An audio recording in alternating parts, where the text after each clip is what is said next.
नमस्कार. श्री गुरुदेव दत्त. श्री गुरुदेव दत्तांच्या श्री गुरुचरित्र या प्रभावी ग्रंथाच्या अध्यायांचे मराठीमधून कथासार आपण पाहणार आहोत. त्याचप्रमाणे श्री गुरुचरित्र ग्रंथाचे साप्ताहिक पारायण देखील लवकरच उपलब्ध करून देणार आहोत. त्याचा सर्व भक्तांनी लाभ घ्यावा. त्यासाठी आत्ताच आपल्या श्री गुरुदेव दत्त वाहिनीला सबस्क्राईब करा. श्री गुरुदेव दत्त. श्री गुरुचरित्र अध्याय 36. परान्न दोष धर्माचरण.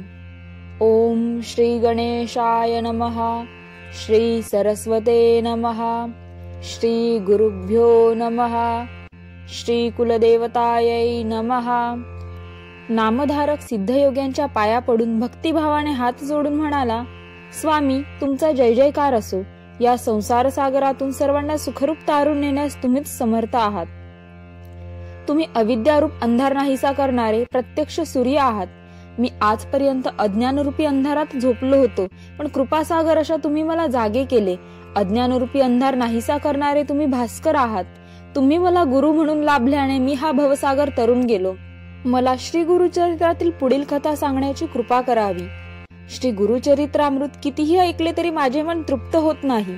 अधिक ऐकण्यास मी आतुर झालो आहे. नामधारकाने अशी विनंती केली असता सिद्धयोगी म्हणाले, आता पुढील कथा लक्षपूर्वक ऐक. श्री गुरु नृसिंह सरस्वती गाणगापुरात असताना त्यांचे महात्म सर्वदूर पसरले. ते सगळे मी सांगू लागलो तर ते कधीच संपणार नाही. श्री गुरूंच्या सर्व लीला सांगणे कुणालाही शक्य होणार नाही. मी तुला सारांश रूपाने सांगतो, ते ऐक. त्या गाणगापुरात एक बहुश्रुत वेदज्ञ ब्राह्मण होता. तो कर्ममार्गी होता, परमज्ञानी होता.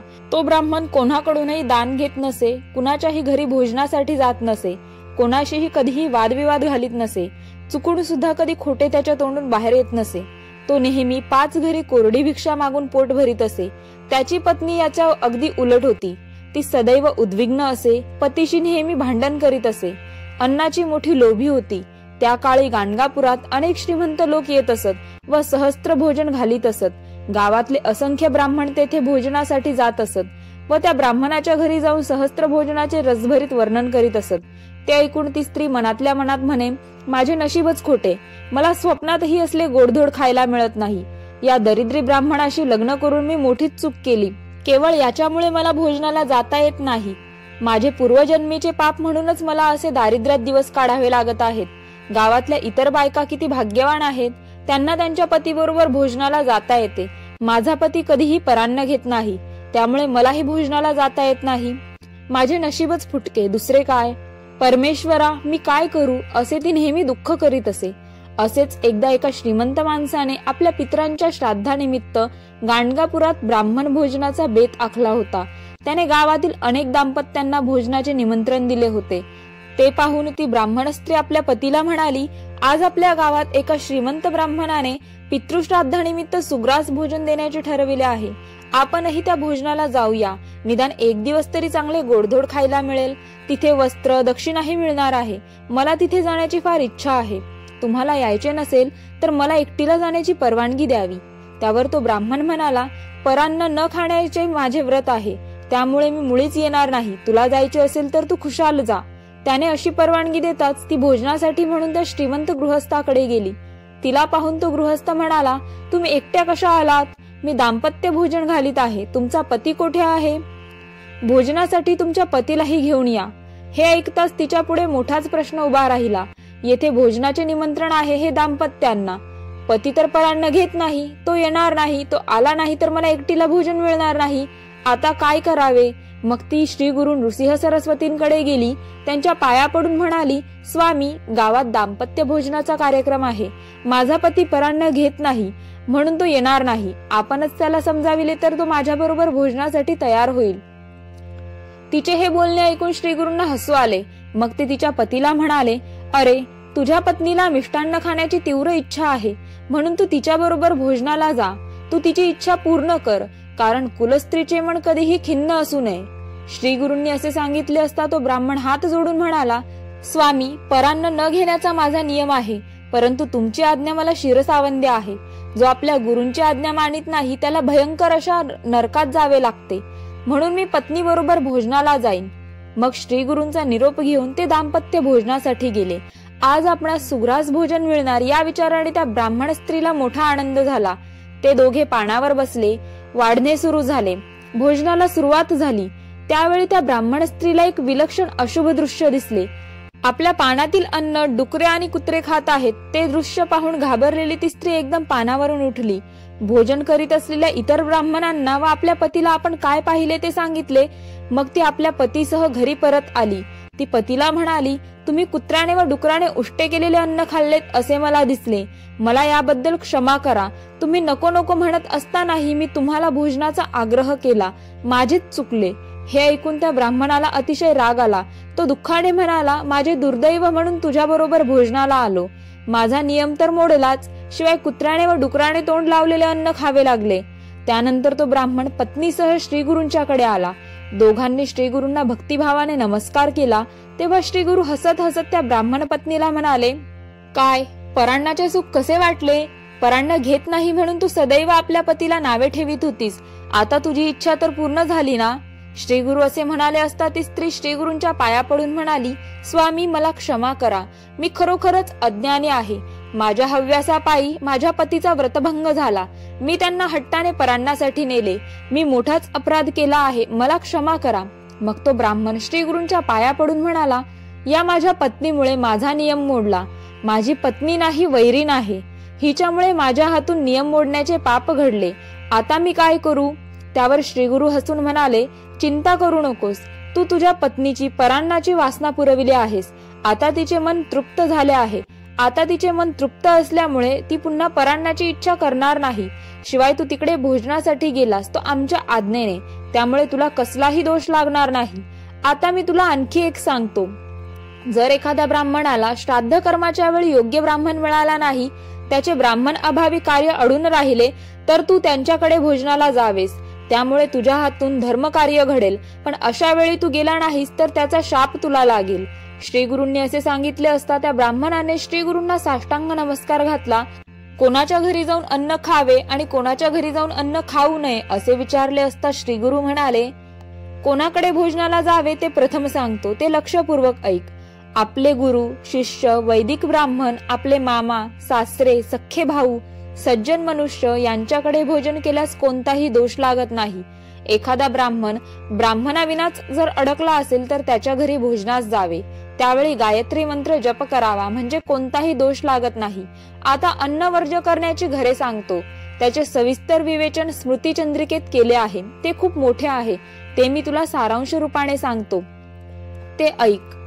आपल्या आई वडिलांकडून आपली सेवा करून घेणारा, धनलोभी, आपल्या बायका मुलांचे हाल करणारा, गर्विष्ठ, चित्रकार, मल्ल असलेला ब्राह्मण, विनावादक, समाजाने बहिष्कृत केलेला, याचक वृत्तीचा, स्वतःची स्तुती करणारा, परनिंदा करणारा, क्रोधी, पत्नीने टाकलेला, तामसी वृत्तीचा, कंजूस, दुराचारी, ढोंगी, व्याभिचारी, निपुत्रिक, विधवा स्त्री, स्त्रीच्या अधीन असलेला पुरुष, ब्राह्मण असून सोनार काम असणारा, अतियज्ञ करणारा, लोहार, शिंपी, धोबी, दारू तयार करणारा, आपल्या जाराबरोबर राहणारी बाहेर खेळाली स्त्री, चोर, कपटी, पतिताकडून धन घेणारा, सौदागर, देवभक्ती न करणारा, जुगारी, स्नान न करता भोजन करणारा, संध्यावंदन न करणारा, कधीही दानधर्म न करणारा, आपल्या पितरांचे श्राद्ध कर्म न करणारा, दांभिकपणे जप करणारा, पैसे घेऊन जप करणारा, दुसऱ्यावर केलेले उपकार बोलून दाखविणारा,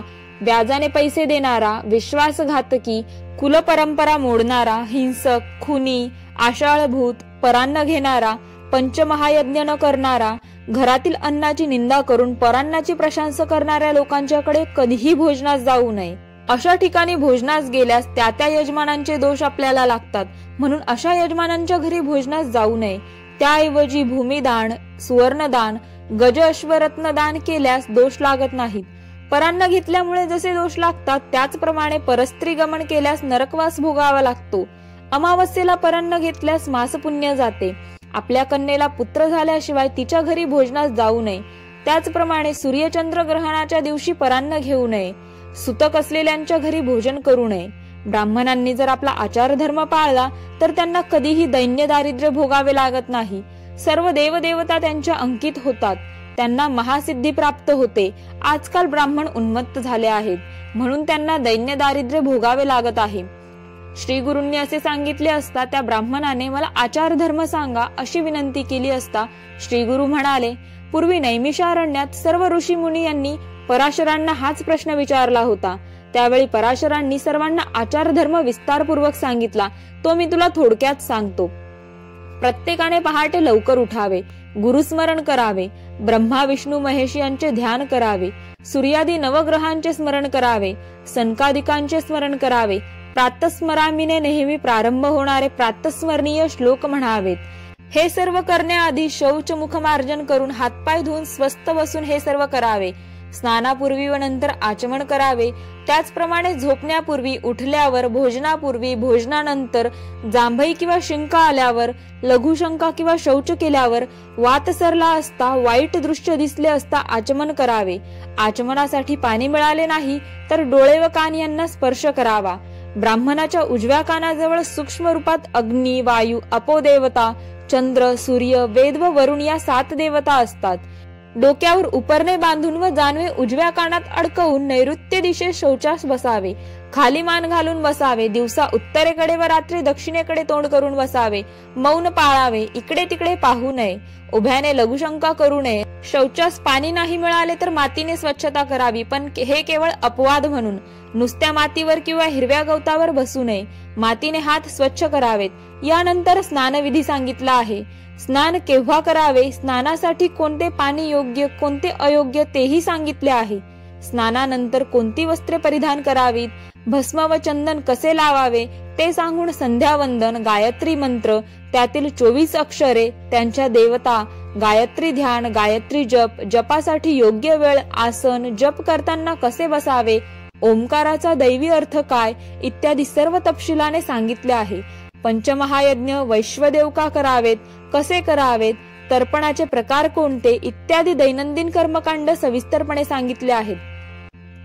अन्नदानाचे महत्व, अतिथीचे स्वागत कसे करावे, अतिथी सेवेने कोणते पुण्य मिळते, अतिथीची उपेक्षा केल्याने कोणता दोष लागतो, हे सर्व सांगून भोजनपत्रे कशी असावीत, कोणत्या दिशेला तोंड करून भोजनास बसावे, भोजनापूर्वी आचमन, चित्राहुती, प्राणाहुती कशा द्याव्यात, भोजन कसे व किती वेळा करावे, कोणाबरोबर करावे, भोजन कोठे करावे, कोठे करू नये, अन्न उष्ट केव्हा होते, रात्री भोजनाच्या वेळी दिवा प्रज्वलित का ठेवावा, भोजनानंतर पाणी कसे प्यावे, कसे पिऊ नये, कोणते पाणी प्यावे, भोजन संपल्यानंतर हात कसे धुवावेत, चूळ किती भराव्यात, कोणत्या वेळी कोणत्या तिथीला काय खावे, काय खाऊ नये, भोजनानंतर तांबूल का खावा, कोणी खावा इत्यादी बारीक सारीक गोष्टींविषयी सूचना करून झोपण्याचा विधीही सविस्तर सांगितला.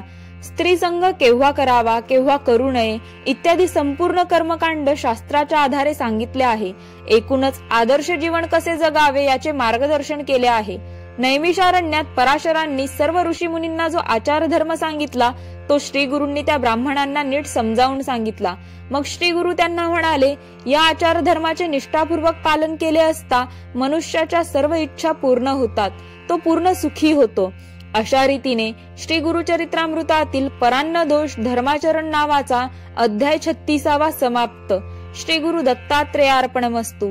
यापुढील भागामध्ये आपण अध्याय 37 पाहणार आहोत. आत्ताच या व्हिडिओला लाईक करा. जास्तीत जास्त भक्तांपर्यंत हा व्हिडिओ पोहोचवा. अध्याय श्रवणानंतर श्री दत्त गुरूंच्या नामाचा कमेंट्स मध्ये जास्तीत जास्त वर्षाव करा. आपल्या श्री गुरुदेव दत्त वाहिनीला आत्ताच सबस्क्राईब करा. धन्यवाद. श्री गुरुदेव दत्त.